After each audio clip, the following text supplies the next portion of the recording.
जय हिंद। स्वागत है आपका आपके अपने study YouTube channel experiment competitive classes में। इस प्लेटफॉर्म पे आपको जीके जीएस से related basic to advance level की तैयारियां कराई जाती है। अगर आप अभी तक हमारे चैनल से नहीं जुड़े हैं तो प्लीज़ चैनल को सब्सक्राइब करें और आप हमारे चैनल से ज़रूर जुड़ें। तो चलिए आज हम लोग एक बीपीएससी का आगामी जो 68वीं बीपीएससी एग्ज़ाम होने वाली है उसके मद्देनज़र रखते हुए एक प्रैक्टिस सेट का सीरीज शुरू कर रहे हैं हम लोग। टोटल ये प्रैक्टिस सेट 15 होगा और ये जो प्रैक्टिस सेट हमारा होगा रुक्मणी पब्लिकेशन का एक बुक आया हुआ है, वॉल्यूम 1 मार्केट में अवेलेबल है। काफ़ी अच्छी बुक है, इससे हम लोग प्रैक्टिस सेट का रिवीजन करेंगे। तो इसमें 15 सेट होगा और 15 सेट को हम लोग कवर करेंगे और एक एक कर आपको वीडियो मिलते रहेगा। आपके जानकारी के लिए हम बता दें कि 68वीं बीपीएससी का एग्ज़ाम जो डेट है वो आयोग द्वारा 12 फरवरी को फिक्स कर दिया गया है और मे भी इसी डेट पे एग्ज़ाम होगा। तो इसी के मद्देनज़र रखते हुए आज से हम लोग बीपीएससी टारगेट मैच स्टार्ट कर रहे हैं जो काफ़ी इंपॉर्टेंट होगा, जिसमें हम लोग आज प्रैक्टिस सेट शुरू कर रहे हैं। एक बार बीपीएससी के सिलेबस के बारे में आप लोग समझ लीजिए। बीपीएससी में टोटल 150 क्वेश्चन होता है, प्रत्येक क्वेश्चन 1 नंबर का होता है, यानी टोटल 150 नंबर का आपका एग्ज़ाम होता है। अब की बार इसमें एक नया चीज़ ऐड किया गया है, 1/4 निगेटिव रहेगा। यानी कहने का मतलब कि प्रत्येक 4 गलत आंसर के लिए आपका 1 नंबर कट जाएगा। प्रत्येक 4 गलत आंसर के लिए आपका 1 नंबर कटेगा। तो चलिए ये सब चीज़ें तो आप लोग भी समझते होंगे। तो आज हम लोग शुरू करते हैं। ये हमारा है सेट नंबर 1 है, सेट नंबर 1 है, इसको आज हम लोग कवर करेंगे। तो चलिए क्वेश्चन नंबर 1 है हमारा कि हुगली को बंगाल की खाड़ी में समुद्री लूटपाट के लिए किसने अड्डा बनाया था। आप भी खुद से ट्राई कीजिए और आप अपना मार्क्स कैलकुलेट करके कमेंट में ज़रूर बताइएगा। तो चलिए इसका सही आंसर जो होगा वो हमारा होगा ए नंबर। पुर्तगालियों ने बंगाल की खाड़ी में समुद्री लूटपाट के लिए अपना अड्डा बनाया था। थोड़ा सा पुर्तगालियों के बारे में जान लीजिए। भारत आने वाली प्रथम यूरोपीय कंपनी जो थी वो थी हमारा पुर्तगाल थी। पुर्तगालियों ने अपना प्रथम कारखाना 1503 ईस्वी में कोचीन में स्थापित किया था। तो हमारी बातों को भी इससे रिलेटेड जो हम बात बोल रहे हैं, लिख तो नहीं सकते हैं लेकिन हम जो बात बोल रहे हैं उस पर भी केयर कीजिएगा, उससे भी आपकी तैयारी काफ़ी मजबूत होगा। तो चलिए 2 नंबर क्वेश्चन पे हम लोग चलते हैं।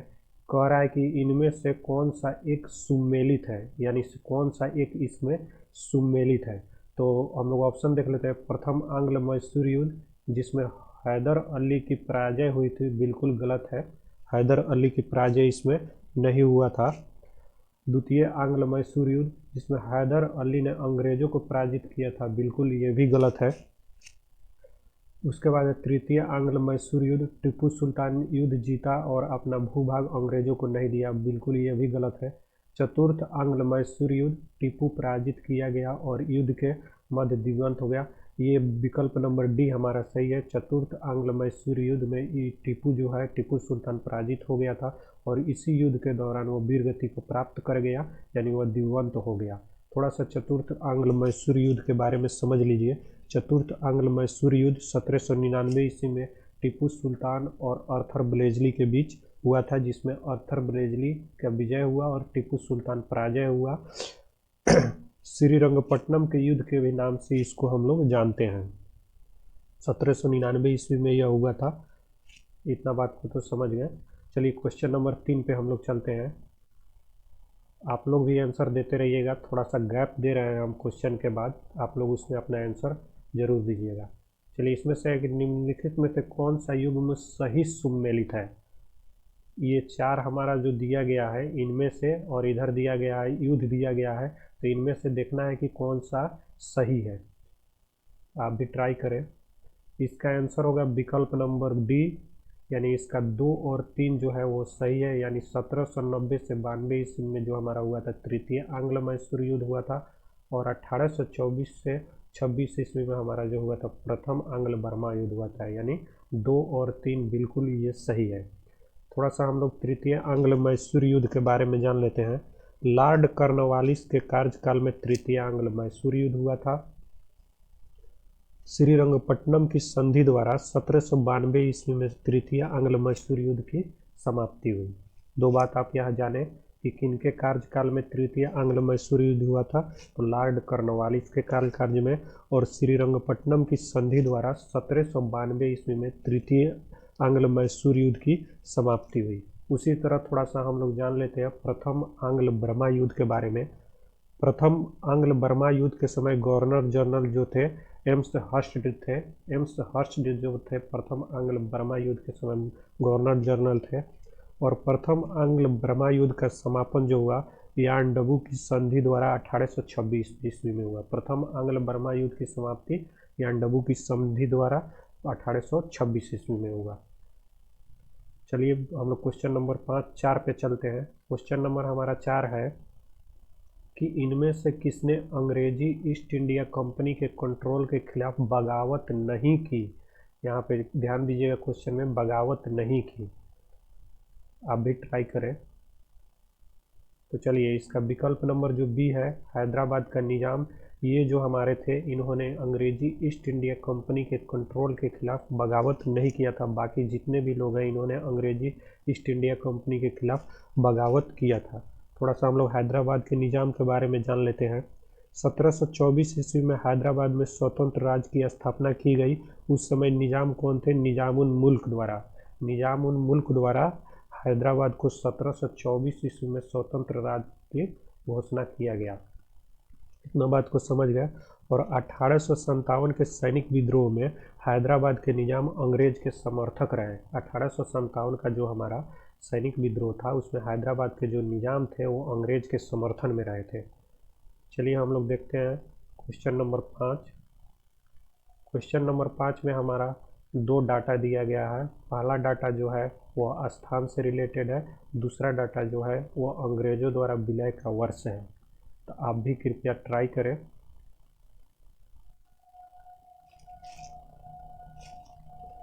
इसका सही आंसर होगा विकल्प नंबर बी हमारा होगा, यानी संभलपुर जो है अंग्रेजों द्वारा विलय किया गया 1849 ईस्वी में। सतारा को अंग्रेजों द्वारा विलय किया गया 1848 ईस्वी में। औध को अंग्रेजों द्वारा विलय किया गया 1856 ईस्वी में। और झांसी को अंग्रेजों द्वारा विलय किया गया 1853 ईस्वी में। इस हिसाब से हमारा जो होगा वो विकल्प नंबर बी सही आंसर होगा। चलिए हम लोग क्वेश्चन नंबर 6 पे चलते हैं। क्वेश्चन नंबर 6 हमारा कह रहा है कि भारत के निम्न वायसरायों में से किसके काल में इंडियन पेनल कोड और सिविल प्रोसीजर कोड पारित किए गए थे। काफ़ी इम्पोर्टेंट क्वेश्चन है। इंडियन पेनल कोड यानी भारतीय दंड संहिता और सिविल प्रोसीजर कोड, ये दोनों किसके काल में पारित किए गए थे? किन वायसराय के काल में पारित किए गए थे? ट्राई कीजिए आप भी। तो इसका विकल्प नंबर ए हमारा सही आंसर होगा। लॉर्ड कैनिंग के काल में इंडियन पेनियल कोड यानी भारतीय दंड संहिता 1860 ईस्वी में पारित किया गया था। और सिविल प्रोसीजर कोड जो है वो 1908 ईस्वी में संशोधित रूप से बनाया गया। और इस कोड को 1 जनवरी 1909 से लागू किया गया। किसके शासनकाल में? लॉर्ड कैनिंग के शासनकाल में। चलिए क्वेश्चन नंबर 7 पे हम लोग चलते हैं। क्वेश्चन नंबर 7 में है, किसने कहा था कि 1857 की घटना का प्रारंभ धर्म के संघर्ष के रूप में हुआ था और उस घटना का अंत स्वतंत्रता संग्राम के रूप में हुआ? आप भी ट्राई करें। ये जो कथन है वो है डॉक्टर एस.एन. सेन, यानी विकल्प नंबर ए हमारा सही आंसर होगा।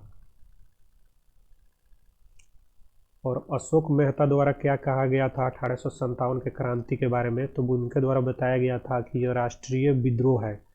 आरसी मजूमदार द्वारा क्या बताया गया था? आरसी मजूमदार ने 1857 के क्रांति के बारे में कहा था कि यह न तो प्रथम स्वतंत्रता संग्राम है, न ही राष्ट्रीय स्वतंत्रता संग्राम है और न ही स्वतंत्रता संग्राम है। आरसी मजूमदार द्वारा ये कहा गया था। और बी.डी. सावरकर द्वारा जो 1857 की घटना के बारे में क्या कहा गया था? तो बी.डी. सावरकर ने कहा था कि यह विद्रोह राष्ट्रीय स्वतंत्रता के लिए सुनियोजित युद्ध है। ना बात को याद रखिएगा। चलिए क्वेश्चन नंबर 8 पे हम लोग चलते हैं। इसमें 2 डाटा दिया गया है। पहला डाटा में हमारा विद्रोह है, दूसरा डाटा में वर्ष है। यानी इनमें से कौन सा विद्रोह किस वर्ष में हुआ है उस सुमेलित इसमें दिया हुआ, और एक ऐसा विकल्प है जो सुमेलित नहीं है, उस विकल्प को हमको छांटना है। तो आप भी थोड़ा सा ट्राई करें। तो इसका सही आंसर जो होगा वो विकल्प नंबर 8 होगा, कुक्का विद्रोह। जो ये गलत दिया है 1732 और 1734, ये गलत हमारा दिया है। कुक्का विद्रोह जो हुआ था ये हमारा 1800, सॉरी हम 1700 बोल दिया, 1832 और 34 गलत दिया हुआ है। ये हमारा जो हुआ था 1872 ईस्वी में हुआ था कुक्का विद्रोह जो हुआ था। कुक्का विद्रोह के नेता जो थे वो बालक सिंह और बाबा राम सिंह थे। देखिए कुक्का संप्रदाय था जो नामधारी संप्रदाय से रिलेटेड था, और उस संप्रदाय के संस्थापक थे भगत जवाहर मल, जिन्होंने 1840 ईस्वी में इस संप्रदाय की स्थापना किया था। लेकिन कुक्का विद्रोह उसके बाद हुआ 1872 ईस्वी में हमारा हुआ, और इस विद्रोह के जो नेता थे वह थे हमारा बालक सिंह और बाबा राम सिंह। बात को समझ गए। चलिए हम लोग क्वेश्चन नंबर 9 पे चलते हैं। निम्नलिखित कथनों को ध्यानपूर्वक पढ़िए। चलिए एक बार पढ़ लेते हैं। एक नंबर में कह रहा है कि ब्रह्म समाज ईश्वरवाद का समर्थन करता था, बिल्कुल सही। आर्य समाज ने शिक्षा के विकास में योगदान दिया, बिल्कुल सही है।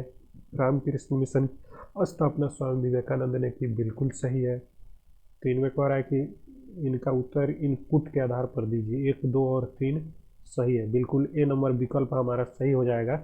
कि ब्रह्म समाज एकेश्वरवाद का समर्थन करता था, आर्य समाज ने शिक्षा के विकास में योगदान दिया, रामकृष्ण मिशन की स्थापना स्वामी विवेकानंद ने की। यह तीनों कथन हमारा बिल्कुल सही है।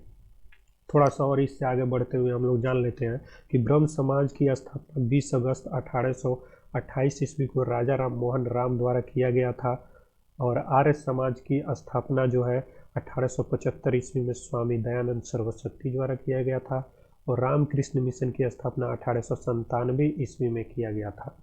किनके द्वारा? स्वामी विवेकानंद द्वारा 1897 ईस्वी में। चलिए क्वेश्चन नंबर 10 पे हम लोग चलते हैं। क्वेश्चन नंबर हमारा 10 है कि निम्नलिखित का सही कालानुक्रम क्या है। यानी कहने का मतलब कि ये जो 4 हमारा पॉइंट दिया गया है, ये पॉइंट में से सबसे पहले ईस्वी के हिसाब से कौन सी घटना घटित हुई थी। तो पहला इसमें पॉइंट है वुड का एजुकेशनल डिस्पैच, दूसरा है मैकाले का मिनट ऑफ एजुकेशन, तीसरा है द सर्जेंट एजुकेशन रिपोर्ट, चौथा है इंडियन एजुकेशन, जिसको हम लोग हंटर कमीशन के नाम से भी जानते हैं। तो इसका सही आंसर होगा वो हमारा विकल्प नंबर ए होगा, यानी 2, 1, 4, 3। 2 में है मैकाले का मिनट ऑफ एजुकेशन, सबसे पहले लागू किया गया था मैकाले का मिनट ऑफ एजुकेशन, जो यह लागू किया गया था 1835 ईस्वी में। उसके बाद हमारा है वुड का एजुकेशन डिस्पैच। वुड का एजुकेशन डिस्पैच जो है वो 1854 ईस्वी में लाया गया था। उसके बाद है हमारा 4 नंबर इंडियन एजुकेशन यानी हंटर कमीशन। हंटर कमीशन जो है ये हमारा हंटर कमीशन जो है 1882 ईस्वी में शिक्षा पर लॉर्ड रिपन के काल में बनाया गया था, 1882 ईस्वी में। और उस समय वायसराय कौन थे? लॉर्ड रिपन थे। और द सर्जेंट एजुकेशन रिपोर्ट जो है 1944 ईस्वी में लाया गया था। तो इस हिसाब से हमारा विकल्प नंबर ए सही है। चलिए क्वेश्चन नंबर 11 पर हम लोग चलते हैं कि 18 वर्ष की आयु में स्नातक, 20 वर्ष की आयु में प्रोफेसर तथा सुधारक के सह संपादक, 25 वर्ष की आयु में सार्वजनिक सभा और प्रांतीय सम्मेलन के मंत्री, 29 वर्ष की अवस्था में राष्ट्रीय कांग्रेस के मंत्री, 34 वर्ष की आयु में प्रांतीय विधायक, 36 वर्ष की आयु में इंपेरियल विधायक, 39 वर्ष की आयु में भारतीय राष्ट्रीय कांग्रेस के अध्यक्ष एवं देशभक्त, जिसे यहाँ से क्वेश्चन पकड़ा जाएगा महात्मा गांधी ने अपना गुरु माना। महात्मा गांधी के गुरु कौन? बस इतना ही से समझ लीजिए। ये सब वर्णन किसके लिए लागू होता है, तो आप भी एक बार ट्राई करें। तो इतना से आप पकड़ सकते हैं कि महात्मा गांधी के गुरु जो थे वो विकल्प नंबर सी हमारा सही है, गोपाल कृष्ण गोखले, जो महात्मा गांधी के गुरु थे। गोपाल कृष्ण गोखले का जन्म 9 मई 1866 ईस्वी में हुआ था और मृत्यु 19 फरवरी 1915 ईस्वी में हुआ था। गोपाल कृष्ण गोखले के गुरु जो थे वो एम.जी. रनाडे थे, जिन्हें एम.जी. रनाडे को हम लोग महाराष्ट्र का सुकरात भी कहते हैं। चलिए हम लोग क्वेश्चन नंबर 12 पे चलते हैं। नीचे संगठनों की एक सूची दी गई है। सूची के नीचे दिए गए कूट का प्रयोग करते हुए क्रांतिकारी गतिविधियों में लिप्त संगठन का चयन करें। यहाँ पे 4 संगठन दिया हुआ है, इनमें से कौन सा संगठन जो है, कौन कौन संगठन क्रांतिकारी गतिविधियों में लिप्त था, उसके बारे में ये पूछ रहा है। तो आप भी ट्राई करें।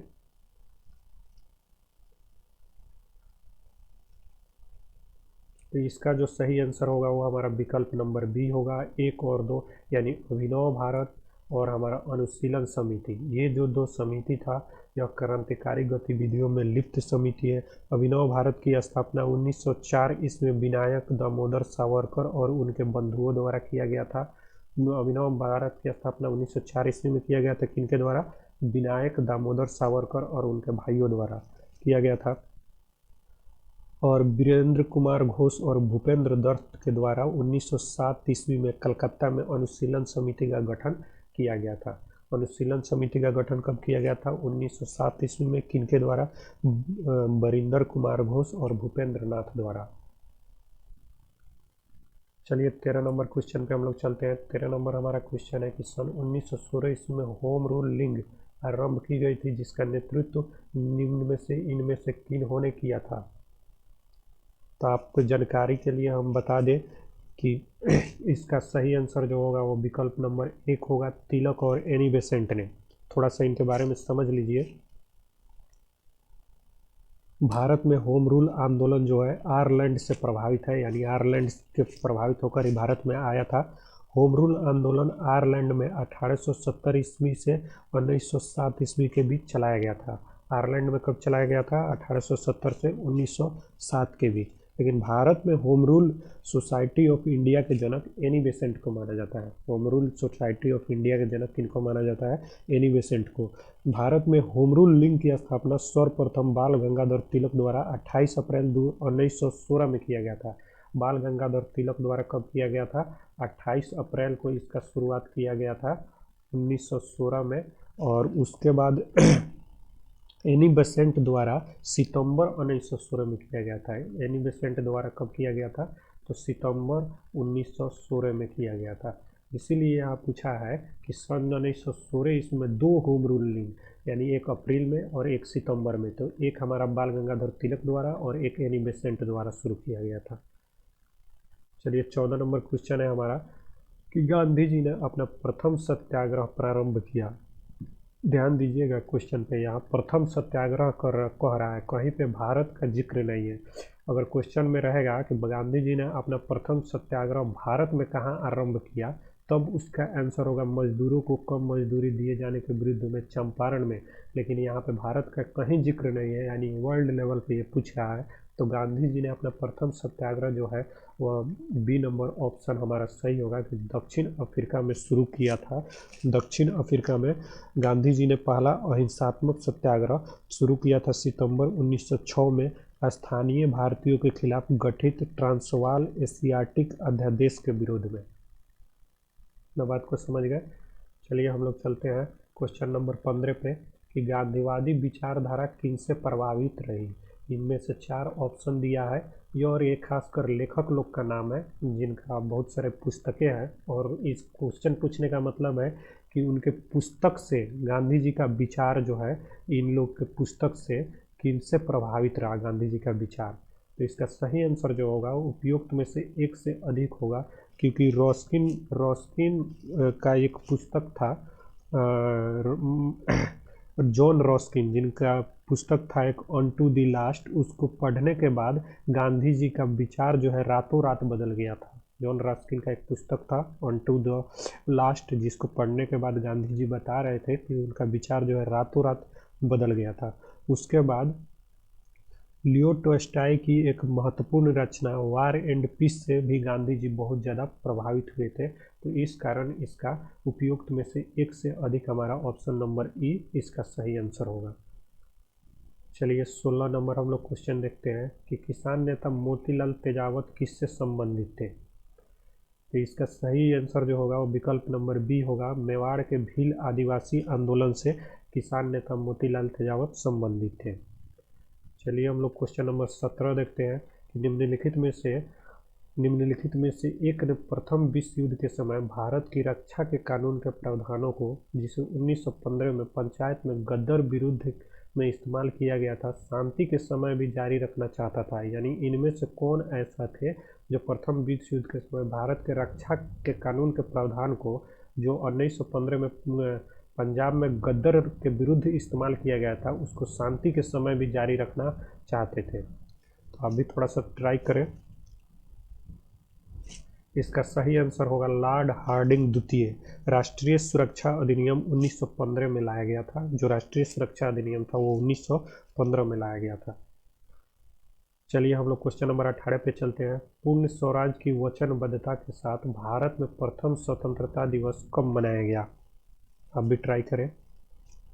इसका सही आंसर होगा वो विकल्प नंबर हमारा ए होगा, 26 जनवरी 1930 को भारत में पूर्ण स्वराज की वचनबद्धता के साथ प्रथम स्वतंत्रता दिवस मनाया गया था। वो तो हमारा 26 जनवरी 1930 का दिन था। चलिए हम लोग क्वेश्चन नंबर 19 पे चलते हैं। महात्मा गांधी ने दांडी यात्रा किस आदर्श वाक्य के साथ आरंभ किया था? काफ़ी इम्पोर्टेंट है, अभी ट्राई करें। तो इसका सही आंसर होगा वो विकल्प नंबर डी होगा, अंत तक लड़ो। गांधी जी ने वायसराय इरविन के समक्ष 11 सूत्री मांग रखी थी और गांधी जी के मांगों पर कोई उत्तर नहीं मिलने के कारण गांधी जी ने 12 मार्च 1930 को अपने 78 अनुयायियों के साथ साबरमती आश्रम से दांडी मार्च प्रारंभ किया था। 6 अप्रैल 1930 को सांकेतिक रूप से नमक कानून को तोड़कर नमक सत्याग्रह से सभी ने अवज्ञा प्रारंभ किया। यानी पहले दांडी यात्रा जो था, नमक कानून था, उसी को तोड़कर सभी ने अवज्ञा आंदोलन प्रारंभ किया गया था। तो इसमें जो महात्मा गांधी ने आदर्श वाक्य दिया था वो हमारा क्या था? अंत तक लड़ो। चलिए हमारा क्वेश्चन नंबर 20 देखिए। वर्ष 1937 के चुनावों में कितने प्रांतों में कांग्रेस का मंत्रिमंडल बना था? ट्राई करें। इसका सही आंसर होगा हमारा विकल्प नंबर ई होगा, उपयुक्त में से कोई नहीं होगा, क्योंकि वर्ष 1937 के चुनाव में 8 प्रांत में कांग्रेस का मंत्रिमंडल बना था। इसका सही आंसर जो होगा वो 8 प्रांत में कांग्रेस का मंत्रिमंडल बना था। चलिए हम लोग क्वेश्चन नंबर 31 देखते हैं। यह कथन कि हम भारत को या तो आज़ाद कराएंगे अथवा आज़ादी के प्रयास में दिग्वंत होंगे किससे जुड़ा है? यानी किस आंदोलन से यह जुड़ा है कि हम भारत को या तो आज़ाद कराएंगे अथवा आज़ादी के प्रयास में वीर गति को प्राप्त कर जाएंगे? अब भी ट्राई करें। तो इसका सही आंसर जो होगा वो हमारा विकल्प नंबर डी होगा, यानी भारत छोड़ो आंदोलन। 8 अगस्त 1942 ईस्वी को बम्बे के ग्वालियर टैंक से महात्मा गांधी के ओजपूर्ण भाषण के दौरान उपयुक्त कथन कहा गया था। उपयुक्त कथन महात्मा गांधी द्वारा कहा गया था कब? 8 अगस्त 1942 ईस्वी के दिन कहा गया था। गांधी जी अपने 45 मिनट के भाषण में ब्रिटिश सरकार को उखाड़ फेंकने का आह्वान किया था। गांधी जी के भाषण का सार तत्व था करो या मरो। यानी जो उन्होंने 45 मिनट का भाषण दिया था उसका सार तत्व, उसका हेडिंग था करो या मरो। तो यही जो चीज़ है कि हम भारत को या तो आज़ाद करेंगे अथवा आज़ादी के प्रयास में दिव्यंत हो जाएंगे, इसी को सार में हम लोग कह सकते हैं कि करो या मरो का नारा महात्मा गांधी ने दिया था भारत छोड़ो आंदोलन के समय। चलिए हम लोग क्वेश्चन नंबर 22 पे चलते हैं। आज़ाद हिंद फौज दिवस किस तिथि को मनाया गया था? काफ़ी इम्पोर्टेंट है। इसका ऑप्शन नंबर ए हमारा सही होगा, 12 नवंबर 1945 को आज़ाद हिंद फौज दिवस मनाया गया था। आज़ाद हिंद फौज सप्ताह का आयोजन जो किया गया था 1 से 11 नवंबर 1945 के बीच में किया गया था और 12 नवंबर को आज़ाद हिंद फौज दिवस मनाया गया था। चलिए क्वेश्चन नंबर हम लोग 23 पे चलते हैं कि भारत के विभाजन को टालने का अंतिम अवसर समाप्त हो गया था। ऑप्शन आप जरूर पढ़ें। इसका सही आंसर होगा हमारा विकल्प नंबर सी होगा, कैबिनेट मिशन को अस्वीकार करने के साथ ही भारत के विभाजन का अंतिम अवसर जो है वो समाप्त हो चुका था। भारत का विभाजन सांप्रदायिक के आधार पर हुआ। भारत विभाजन को रोकने का प्रयास औपचारिक रूप से कैबिनेट मिशन के द्वारा अंतिम रूप से किया गया था। मार्च 1946 ईस्वी में कैबिनेट मिशन त्रिस्तरीय मिशन थी। इस मिशन के अध्यक्ष कौन थे? सर पैथिक लॉरेंस थे। चलिए क्वेश्चन नंबर 24 पे हम लोग चलते हैं कि इनमें से किस वायसराय ने सबसे पहले पृथक निर्वाचन मंडल की व्यवस्था मुसलमानों को जीतने एवं कांग्रेस के विरुद्ध करने के लिए इस्तेमाल किया था? आप भी ट्राई करें।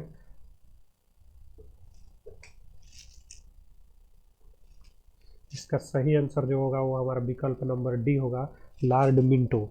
भारतीय परिषद अधिनियम 1909 के द्वारा मुसलमानों के लिए पृथक निर्वाचन मंडल का प्रावधान किया गया था। भारतीय परिषद एक्ट 1909 को मार्ले मिंटो सुधार के नाम से भी जाना जाता है।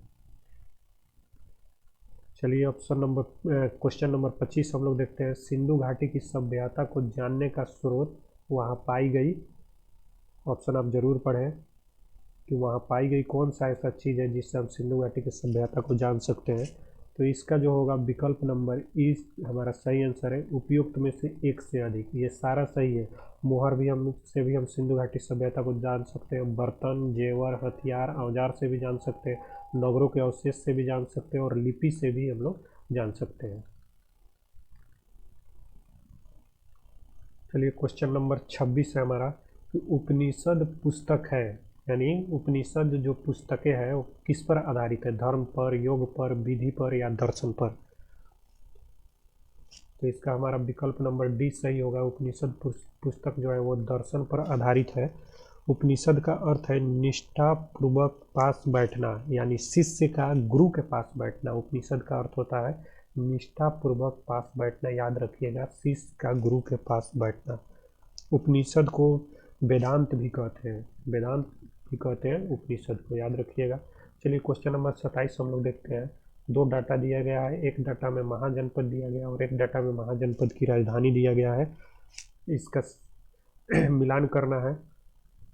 तो इसका सही विकल्प जो होगा वो हमारा विकल्प नंबर सी सही आंसर होगा, यानी मत्स्य का राजधानी जो था वह हमारा विराटनगर था, कुरु का राजधानी जो था वह हमारा इंद्रप्रस्थ था और सूरसेन का राजधानी जो था वो हमारा मथुरा था और अस्मक का राजधानी जो था वो हमारा पोतन था, या इसी को हम लोग पोटली बोलते हैं। तो इस हिसाब से हमारा विकल्प नंबर सी सही आंसर होगा। चलिए क्वेश्चन नंबर 28 पे चलते हैं हम लोग। वह स्थान जहाँ प्राक अशोक ब्राह्मणी लिपि का पता चला है वह कौन सा आसान स्थान है। क्वेश्चन नंबर 28 का हमारा सही आंसर होगा अनुराधापुर। अनुराधापुर जो है यह उत्तरी श्रीलंका की राजधानी थी। अनुराधापुर चोल शासक राजराज प्रथम ने अनुराधापुर पर अधिकार कर उसका नाम बदलकर पोलोन्नेरुआ कर दिया था। अनुराधापुर पर किसने अधिकार कर लिया था, तो चोल शासक राजराज प्रथम ने, और उसका नाम बदल के क्या रख दिया था, तो उसका नाम बदल के उन्होंने रख दिया था पोलोन्नेरुआ। लेकिन वर्तमान में अनुराधापुर जो है उत्तरी श्रीलंका में स्थित है और यहीं से हमें ब्राह्मी लिपि का पता चला है। चलिए क्वेश्चन नंबर 29 पे हम लोग चलते हैं कि प्रसिद्ध बौद्ध विद्वान अश्वघोष किसके समकालीन थे। अब भी ट्राई करें। तो इसका हमारा विकल्प नंबर सी सही आंसर होगा। प्रसिद्ध बौद्ध विद्वान अश्वघोष जो थे कनिष्क के समकालीन थे। अश्वघोष पाटलिपुत्र के निवासी थे। अश्वघोष को कनिष्क अपने साथ लेकर गया था। अश्वघोष चतुर्थ बौद्ध संगीति के उपाध्यक्ष थे। अश्वघोष से संबंधित इतनी बात को याद रखिएगा। चलिए क्वेश्चन नंबर 30 पे हम लोग चलते हैं। दो डाटा दिया गया है, एक डाटा में आपको पुस्तक दिया गया है और एक डाटा में उस पुस्तक का विषय दिया गया है। आप भी ट्राई करें। इसका सही आंसर जो होगा वो हमारा विकल्प नंबर डी होगा, यानी कहने का मतलब तिरुक्कुलर का जो विषय था वह था दर्शन, तोल्काप्पियम का जो विषय था वह था व्याकरण, शिल्पाधिकारम का जो विषय था वह था प्रेम कथा और मणिमेखलाई का जो विषय था वह था वणिक कथा। तो इस हिसाब से हमारा विकल्प नंबर डी सही आंसर होगा। चलिए 31 नंबर क्वेश्चन पर हम लोग चलते हैं। गांधार कला शैली एक संश्लेषण है, यानी से इनमें से किस कला का एक संश्लेषण है। ट्राई करें। तो इसका जो होगा विकल्प नंबर हमारा डी सही आंसर होगा। भारतीय तथा यूनानी कला का एक संश्लेषण जो है गांधार कला शैली है। गांधार कला और मथुरा कला का संबंध किस वंश से है, याद रखिएगा। गांधार कला और मथुरा कला पूछता है तो इसका संबंध कुषाण वंश से है। इसका संबंध जो है कुषाण वंश से है, गांधार कला और मथुरा कला का संबंध। चलिए क्वेश्चन नंबर 32 पे हम लोग चलते हैं। इसमें जो दो डाटा दिया है, एक डाटा में स्तूप दिया गया है, एक डाटा में मतलब कि कुछ यहाँ पे एक डाटा में कुछ रिलेटेड मिलान कीजिए दिए गए का प्रयोग करते हुए सही उत्तर का चयन करना है। तो देखिए इसमें जो है स्तूप, स्तूप जो होगा वो हमारा सांची में स्थित है। सांची का स्तूप। चित्रकारी ये बाघ से रिलेटेड है। और कनिष्क की सिरविहीन मूर्ति जो है मथुरा में स्थित है। और दशावतार मंदिर जो है वो देवगढ़ में स्थित है। तो इस हिसाब से हमारा विकल्प नंबर जो होगा बी वो सही आंसर होगा। इसके बारे में थोड़ा सा जान लीजिए कि सांची के स्तूप का चित्रण 200 रुपया के नोटों पर किया जाता है। याद रखिएगा कि 200 रुपया के नोट पर जो पैसा आता है 200 रुपया का नोट, उसके सांची के स्तूप का चित्रण किया रहता है। क्वेश्चन नंबर 33 हम लोग देखते हैं कि निम्नलिखित में से कौन सा मोक्ष के साधन के रूप में ज्ञान, कर्म तथा भक्ति को महत्व देता है। अभी ट्राई करें। इसका सही आंसर होगा भागवत गीता। भागवत गीता जो है मोक्ष के साधन के रूप में ज्ञान, कर्म और भक्ति को भी महत्व देता है। चलिए क्वेश्चन नंबर 34 पे हम लोग चलते हैं। क्वेश्चन नंबर 34 हमारा वैदिक ग्रंथों के प्रसिद्ध भाष्यकार सायण निम्न में से किस राजवंश के अंतर्गत सक्रिय थे। तो इसका सही आंसर होगा उपयुक्त में से कोई नहीं। कहा है कि भाष्यकार सायण जो थे वो साहित्य के लेखक थे। उनके बारे में कहीं भी ऐसी चर्चा नहीं है कि वो किस राजवंश से रिलेटेड थे। भाष्यकार सायन जो थे वो विद्याधरण माधव के भाई थे। विद्याधरण माधव जो थे वो वैष्णव संत थे। तो हो सकता है इसका आंसर वैष्णव धर्म से ये रिलेटेड थे। लेकिन वो इनका जो ये क्या है कि किस राजवंश से थे ये इसका कहीं चर्चा नहीं है। ये एक साहित्य के लेखक थे। चलिए क्वेश्चन नंबर 35 पे हम लोग चलते हैं। दो डाटा दिया गया है, एक डाटा में युद्ध है और एक डाटा में वर्ष है। तो दिया गया है कि सही उत्तर इनमें से चुनना है। आप भी ट्राई करें। तो इसका सही आंसर जो होगा वो हमारा होगा विकल्प नंबर डी, यानी चंदावर का युद्ध जो हुआ था वो हमारा हुआ था 1194 ईस्वी में। तैमूर का आक्रमण जो हुआ था, तैमूर का आक्रमण जो हुआ था वो हमारा हुआ था 1398 ईस्वी में। कालीकट का युद्ध जो हुआ था वो हुआ था 1565 ईस्वी में। घाघरा का युद्ध जो हुआ था 1529 ईस्वी में था। इस हिसाब से हमारा विकल्प नंबर डी सही आंसर होगा। चलिए हम लोग क्वेश्चन नंबर 36 पे चलते हैं। जप्ती प्रणाली किसकी उपज थी। काफ़ी इंपॉर्टेंट क्वेश्चन है। इसका सही आंसर जो होगा, आप भी ट्राई करें एक बार। जप्ती प्रणाली जो थी वो अकबर की उपज थी। टोडरमल अकबर के सेवा से पूर्व शेर शाह के दरबार में रहते थे। टोडरमल ने 1580 ईस्वी में दहसाला पद्धति लागू किया था। दहसाला पद्धति 10 वर्षों में कृषि फसल उपज का औसत अनुपात होती थी। दहसाला पद्धति को जप्ती पद्धति भी कहा जाता है। यानी जप्ती प्रणाली किसको कहा जाता है, दहसाला पद्धति को कहा जाता है। और दहसाला पद्धति जो है किसके द्वारा लागू किया गया था, तो टोडरमल द्वारा 1580 ईस्वी में। और टोडरमल जो थे वो अकबर के राजस्व मंत्री थे। और टोडरमल अकबर के सेवा से पूर्व शेर शाह के दरबार में रहते थे। चलिए 37 नंबर क्वेश्चन हमारा कह रहा है कि भारत का आखिरी मुगल सम्राट कौन था। अभी ट्राई करें। इसका सही आंसर होगा हमारा बहादुर शाह जफर, जिनको हम लोग बहादुर शाह जफर को बहादुर शाह द्वितीय भी कहा जाता है। चलिए 38 नंबर क्वेश्चन है कि भारत को एक संविधान देने का प्रस्ताव संविधान सभा द्वारा कब पारित किया गया था। अभी ट्राई करें।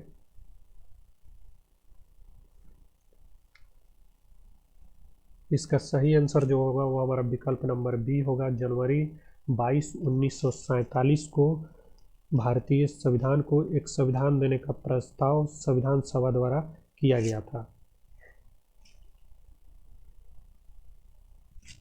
चलिए 39 नंबर क्वेश्चन पर हम लोग चलते हैं। किस वाद के फैसले में सर्वोच्च न्यायालय ने सर्वप्रथम घोषित किया कि उद्देशिका संविधान का हिस्सा नहीं है। इसका सही आंसर जो होगा वो हमारा बेरुबाड़ी का वाद जो था, इसमें सर्वोच्च न्यायालय ने सर्वप्रथम घोषणा किए थे कि उद्देशिका का मतलब है प्रस्तावना। प्रस्तावना जो है संविधान का हिस्सा नहीं है। थोड़ा सा इसके बारे में जान लीजिए। 1973 इसमें केशवानंद भारतीवाद में उच्चतम न्यायालय ने यह निर्णय लिया कि प्रस्तावना सहित संविधान के किसी भी भाग में संसद संशोधन कर सकती है। यानी केशवानंद भारतीवाद में उच्चतम न्यायालय ने संविधान को उद्देशिका को संविधान का हिस्सा माना। और यहाँ पूछ रहा है कि हिस्सा नहीं माना, तो बेरुबाड़ी के वाद में इसको हिस्सा नहीं माना था, हिस्सा माना केशवानंद भारतीवाद में। चलिए क्वेश्चन नंबर 40 पे हम लोग चलते हैं। दो डाटा दिया गया है, एक डाटा में अनुच्छेद दिया गया है, दूसरे डाटा में हमारा कुछ आयोग है, बताना है कि ये आयोग किस अनुच्छेद से रिलेटेड है। चलिए इसका सही आंसर जो होगा वो हमारा विकल्प नंबर ए होगा, यानी अनुच्छेद 312 जो है वो अखिल भारतीय सेवाएं से रिलेटेड है, और अनुच्छेद 155 जो है वो हमारा राज्यपाल की नियुक्ति से रिलेटेड है, और अनुच्छेद 324 जो है वो हमारा निर्वाचन आयोग से रिलेटेड है, और अनुच्छेद 315 जो है यह हमारा लोक सेवा आयोग से रिलेटेड है। क्वेश्चन नंबर 41 है, राष्ट्रपति के सिफारिश के बगैर कोई विधेयक जो कर लगाता है विधायिका में नहीं रखा जा सकता। यह प्रावधान भारतीय संविधान के किस अनुच्छेद के अंतर्गत आता है? तो इसका सही आंसर जो होगा वो हमारा विकल्प नंबर ए होगा। इसका प्रावधान अनुच्छेद 117 में किया गया है। चलिए क्वेश्चन नंबर 42 देखते हैं कि कौन सा सुमेलित नहीं है। ऑप्शन आंसर अच्छा से पढ़िएगा, कौन सा सुमेलित नहीं है। आप में से कुछ आंसर दीजिए। इसका जो है वो है हमारा विकल्प नंबर सी, राज्यसभा में सीटों की संख्या का आवंटन द्वितीय अनुसूची। ये हमारा गलत दिया हुआ है, ये हमारा सुमेलित नहीं है, चौथी अनुसूची में इसका वर्णन है। ये जो है वो हमारा चौथी अनुसूची में है, राज्यसभा में सीटों का आवंटन। चलिए 43 नंबर क्वेश्चन हम लोग देखते हैं कि भाषाई आधार पर राज्यों का पुनर्गठन कब किया गया। तो ये हमारा विकल्प नंबर ई होगा, इनमें से कोई नहीं हमारा आंसर होगा। भाषाई आधार पर राज्यों का जो पुनर्गठन किया गया था वह 1956 ईस्वी में किया गया था, और सबसे पहला राज्य भाषाई आधार पर आंध्र प्रदेश। चलिए हम लोग क्वेश्चन नंबर 44 देखते हैं, मौलिक अधिकार क्या है। इसका सही आंसर होगा हमारा वाद योग है। मौलिक अधिकार हमारा वाद योग है। मौलिक अधिकार भारतीय संविधान में अमेरिका से लिया गया है। मूल संविधान में 7 मौलिक अधिकार का प्रावधान किया गया था, लेकिन वर्तमान में संविधान में 6 मौलिक अधिकार है। भारतीय संविधान के अनुच्छेद 37 के अनुसार नीति निर्देशक तत्वों के विरुद्ध वाद नहीं किया जा सकता। यह राज्य के साधनों और इच्छा शक्ति पर निर्भर करता है। अगर यहाँ रहता कि नीति निर्देशक जो है वह क्या है, तो उसका आंसर होता अवाद योग्य, क्योंकि वो राज्य के ऊपर डिपेंड करता है। लेकिन यहाँ मौलिक अधिकार है तो यह बाध्य योग होगा हमारा, इस चीज को याद रखिएगा। चलिए क्वेश्चन नंबर 45 है हमारा कि जब सर्वोच्च न्यायालय किसी व्यक्ति अथवा संस्था को उसके दायित्व के निर्वहन हेतु लेख जारी करता है तो उसे क्या कहते हैं। इसका सही आंसर होगा उसे परमादेश कहते हैं। आपको पता है सर्वोच्च न्यायालय द्वारा 5 प्रकार की लेख जारी किया जाता है। परमादेश का मतलब होता है हम आदेश देते हैं। क्वेश्चन नंबर 46 है हमारा कि संसदात्मक शासन व्यवस्था में, ऑप्शन पढ़िए। तो इसका सही आंसर होगा संसदात्मक शासन व्यवस्था में विधायिका का कार्यपालिका पर नियंत्रण होता है। काफ़ी इम्पोर्टेंट है, याद रखिएगा। संसदात्मक शासन व्यवस्था में जो है विधायिका का कार्यपालिका पर नियंत्रण होता है। अमेरिका अध्यादेशात्मक शासन देखिए शासन व्यवस्था जो होता है वो 2 प्रकार का होता है। एक हमारा होता है संसदीय शासन प्रणाली, एक हमारा होता है अध्यादेशात्मक शासन प्रणाली। तो भारत जो है वो संसदात्मक प्रणाली का अच्छा उदाहरण है, और अमेरिका जो है वह अध्यादेशात्मक शासन प्रणाली का अच्छा उदाहरण है। 47 नंबर हम लोग देखते हैं कि निम्न में से कौन सा एक मूल अधिकार राष्ट्रीय आपातकाल के दौरान समाप्त या सीमित नहीं किया जा सकता है। याद रखिएगा। इसका सही आंसर होगा स्वतंत्रता व्यक्तिगत स्वतंत्रता अथवा जीवन का अधिकार को किसी भी समय में सीमित या समाप्त नहीं किया जा सकता। चलिए क्वेश्चन नंबर 48 हम लोग देखते हैं कि संविधान के निम्नलिखित अनुच्छेदों में से किस एक के अंतर्गत संघ की कार्यपालिका शक्तियाँ राष्ट्रपति में निहित होती है। काफ़ी इंपॉर्टेंट है, एग्जाम ओरिएंटेड है, हमेशा पूछता है, ट्राई करें। इसका सही आंसर होगा जो हमारा विकल्प नंबर सी होगा, अनुच्छेद 53। अनुच्छेद 53 में संघ की कार्यपालिका शक्तियाँ जो है राष्ट्रपति में निहित होती है। अनुच्छेद 52 के अंतर्गत राष्ट्रपति पद का सृजन किया जाता है। अनुच्छेद 52 राष्ट्रपति पद का सृजन, और अनुच्छेद 54 के अंतर्गत राष्ट्रपति के निर्वाचन मंडल का उल्लेख किया गया है अनुच्छेद 54 में। और अनुच्छेद 51 जो है राज्य सरकारों को अंतर्राष्ट्रीय शांति, सुरक्षा और विकास में सहयोग करने के लिए दिशा निर्देश दिया गया है। ये सब चीज़ याद रखिएगा। चलिए क्वेश्चन नंबर हम लोग 49 पे चलते हैं। लोकसभा के निर्वाचन के लिए नामांकन पत्र, एक बार पढ़ लेते हैं। लोकसभा के निर्वाचन के लिए नामांकन पत्र कौन भर सकता है? तो भारत में निवास करने वाले किसी भी व्यक्ति द्वारा दायर किया जा सकता है। बिल्कुल गलत है, मतदाता सूची में जिसका नाम होगा वही ना दायर करेगा। जिस निर्वाचन क्षेत्र में निर्वाचन लड़ा जाता है वहाँ के किसी निवासी द्वारा दाखिल किया जा सकता है। बिल्कुल गलत है। भारत के किसी नागरिक द्वारा जिसका नाम किसी निर्वाचन क्षेत्र की मतदाता सूची में हो, यह बिल्कुल हमारा सही होगा, यानी विकल्प नंबर सी हमारा सही आंसर होगा। चलिए क्वेश्चन नंबर 50 है हमारा कि लोकसभा द्वारा विचारार्थ भेजे गए वित्त विधेयक यानी फाइनेंशियल बिल को राज्यसभा अधिकतम कितने समय तक रोक के रख सकता है? आप भी ट्राई करें। इसका सही आंसर होगा विकल्प नंबर डी, 14 दिनों तक राज्यसभा द्वारा वित्त विधेयक को रोक कर रखा जा सकता है। अगर 14 दिन में उसमें कुछ संशोधन करके या वापस नहीं लोकसभा को भेजता है तो उस विधेयक को स्वतः पारित माना जाएगा। चलिए क्वेश्चन नंबर 51 हम लोग देखते हैं कि निम्नलिखित में से किस संवैधानिक संशोधन अधिनियम ने मौलिक अधिकारों की सूची से संपत्ति के अधिकार को हटाया? आप भी ट्राई करें। इसका सही आंसर होगा हमारा विकल्प नंबर सी, 44वां संवैधानिक संशोधन अधिनियम 1978 द्वारा। संवैधानिक संशोधन अधिनियम 1978 द्वारा मौलिक अधिकारों की सूची से संपत्ति के अधिकार को हटा दिया गया और अनुच्छेद 300 के ए के अधीन संपत्ति का अधिकार को, अभी संपत्ति का अधिकार किस अनुच्छेद में है? तो 300 के ए में।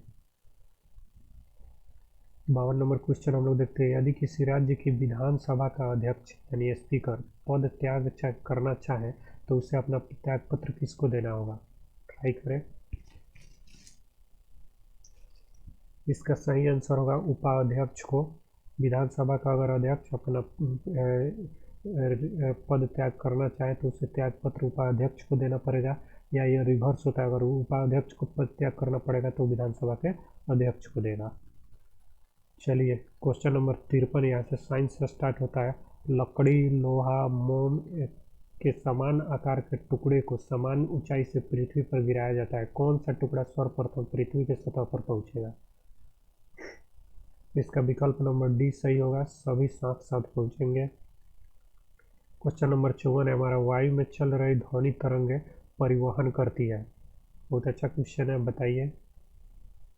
इसका विकल्प नंबर डी हमारा सही होगा, वायु में चल रही ध्वनि तरंगे ऊर्जा का परिवहन करती है। क्वेश्चन नंबर 55 है हमारा, विकसित लेजर व्यक्तिकरणमापी अंतरिक्ष एंटीना परियोजना का क्या प्रयोजन है? हम भी ट्राई करें। इसका सही आंसर होगा हमारा गुरुत्वीय तरंगों का पहचान करना। क्वेश्चन नंबर 56 है कि निम्नलिखित अवस्थाओं में से किसमें गीले कपड़े सबसे जल्दी सूख जाएंगे? आप भी ट्राई करें। इसका सही आंसर होगा हमारा विकल्प नंबर डी, 20% आर्द्रता और 60% तापक्रम जब होगा तो हमारे कपड़े जल्दी सूख जाएंगे। 57 नंबर क्वेश्चन है कि सफ़ेद प्रकाश में उपस्थित निम्नलिखित रंगों में से कौन सा रंग शीशे के प्रिज्म से सबसे कम विचलन होता है? सबसे कम। हम भी ट्राई करें। इसका सही आंसर जो होगा वो हमारा होगा, सॉरी, अच्छा हाँ ठीक है, सबसे कम विचलन जो होता है वो लाल रंग का होता है। लाल रंग का याद रखिएगा एक तरंग दैर्ध्य होता है जो सबसे अधिक होता है, बाकी सारा सबसे कम होता है। चाहे वो विचलन पूछे, चाहे वो अपवर्तनांक पूछे, चाहे वो विक्षेपण पूछे, तो लाल रंग का अपवर्तनांक, विचलन, विक्षेपण जो कुछ भी पूछे वो सबसे कम। अब बाकी एक हमारा तरंग दैर्ध्य सबसे ज़्यादा होता है। तो इस हिसाब से बैगनी रंग का जो होगा वो विचलन सबसे ज़्यादा होगा, तरंग दैर्ध्य सबसे सॉरी अपवर्तनांक सबसे ज़्यादा, और विचलन भी इसका सबसे ज़्यादा होगा। और यहाँ कह रहा है कि विचलन सबसे कम, तो लाल रंग का। चलिए 58 नंबर क्वेश्चन है कि पूर्ण सूर्य ग्रहण के दौरान सूर्य को सीधे देखने से आंख में अपरिवर्तनीय क्षति पहुंचती है। रेटिना का जलना सूर्य की किरणों के निम्न घटकों में से किस एक कारण होता है? इसका सही आंसर आप लोग भी जानते हैं, अल्ट्रावायलेट प्रकाश के कारण ऐसा होता है। 59 नंबर क्वेश्चन है कि एक मकान में दो बल्ब एक दूसरे से अधिक रोशनी देता है। रोशनी देने का मतलब एक दूसरे से अधिक चमकदार है। इन दोनों में से किस बल्ब में उच्चतर अवरोधक है? अभी ट्राई करें। इसका सही आंसर होगा कि मंद रोशनी वाला बल्ब जो होगा वो हमारा उच्चतर अवरोधक होगा।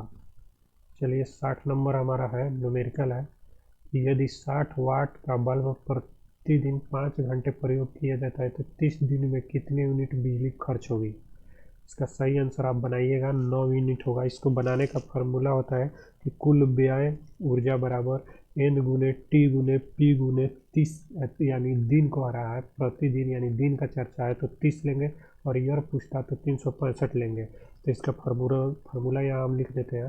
फार्मूला होता है एन गुने टी गुने पी गुने दिन है तो 30 लेंगे, और उसके बाद बटा 1000। याद रखिएगा यह होता है कुल व्यय ऊर्जा निकाला जाता है। एन का मतलब कि बल्बों की संख्या, और टी का मतलब समय, पी का मतलब हमारा हो जाएगा शक्ति, पावर। तो यहाँ देखिए यदि 60 वाट का बल्ब, 60 वाट का बल्ब यानी एक बल्ब एक हो जाएगा हमारा एन, तो यहाँ कह रहा है 5 घंटा प्रतिदिन, टी हमारा 5 हो जाएगा, और पावर देखिए कितना दिया हुआ है, 60 वाट दिया हुआ है तो 60 हो जाएगा, और गुने प्रतिदिन यानी दिन का चर्चा है तो 30 है, और बटा 1000 हम लोग करेंगे। इसको हम लोग कटाएंगे तो हमारा कट छट के जो होगा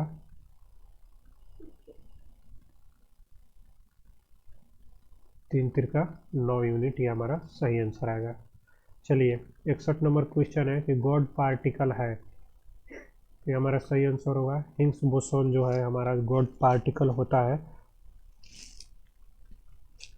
62 नंबर क्वेश्चन है कि अध्यालोकित युग्मों में से कौन सा सही सुमेलित है? आप भी ट्राई करें। यह हमारा विकल्प नंबर ई इसका होगा कि उपयुक्त में से एक से अधिक। इलेक्ट्रॉन का नाम जो है एस्टोनी, यानी इलेक्ट्रॉन का नामकरण या नामकरण दिया हुआ है एस्टोनी ने किया था, और न्यूट्रॉन का नामकरण जे चार्विक। ये दोनों हमारा सही है, इसलिए उपयुक्त में से एक से अधिक हमारा जो होगा वो सही होगा। चलिए 63 नंबर क्वेश्चन है कि किसी परमाणु नाभिक का आइसोटोप वह नाभिक है जिसमें, आप भी ट्राई करें। बी नंबर हमारा सही आंसर होगा। प्रोटॉनों की संख्या समान होती है और न्यूट्रॉनों की संख्या भिन्न भिन्न होती है परमाणु के नाभिक में। चलिए हम लोग क्वेश्चन नंबर 64 देखते हैं। निम्नलिखित पदार्थों में से कौन सा फोटोग्राफी में एक एंटी ग्लियोर के रूप में प्रयुक्त किया जाता है? आप भी ट्राई करें। विकल्प नंबर बी हमारा सही होगा। सोडियम थायोसल्फेट का जो है उपयोग किया जाता है एंटी क्लोरीन में। सोडियम थायोसल्फेट जो है फोटोग्राफी में वो कलर का कार्य करता है, कलर का निर्धारण इसी के द्वारा किया जाता है। क्वेश्चन नंबर हमारा 65 है कि निम्नलिखित मिश्र धातुओं में से किसे अमलगम कहते हैं? हम भी ट्राई करें। इसका सही आंसर जो होगा वो पारा और जस्ता होगा। पारा और जस्ता को अमलगम कहते हैं। क्वेश्चन नंबर 66 है हमारा कि निम्नलिखित में से कौन सा रासायनिक उर्वरक नहीं है? इस टाइप का निगेटिव क्वेश्चन काफ़ी पूछता है, क्वेश्चन को ध्यान से पढ़िएगा। अभी ट्राई करें। इसका सही आंसर जो होगा वो हमारा होगा सोडियम सल्फेट, बाकी जो है वो हमारा उर्वरक है।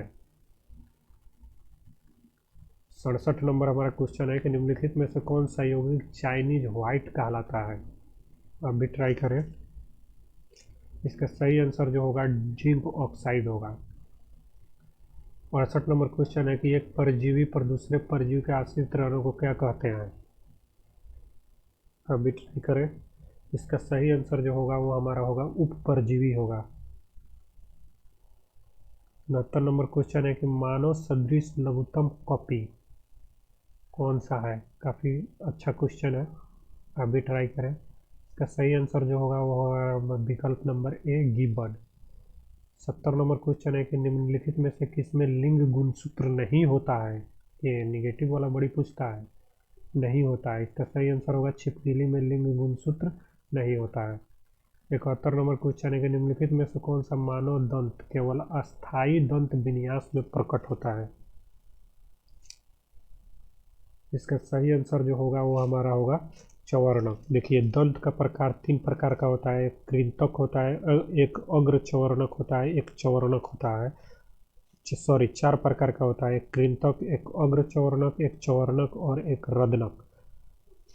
जिसमें से हमारा जो चवर्णक होता है इसका कार्य भोजन को चबाना होता है। अस्थायी दंत विन्यास में भी इसका प्रयोग किया जाता है।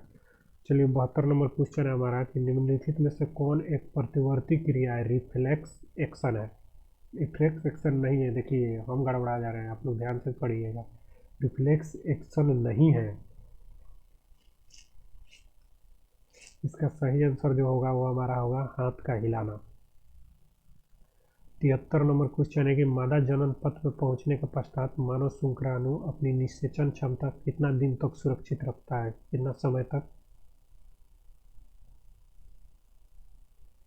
इसका सही आंसर होगा विकल्प नंबर डी 1 से 2 दिनों के लिए।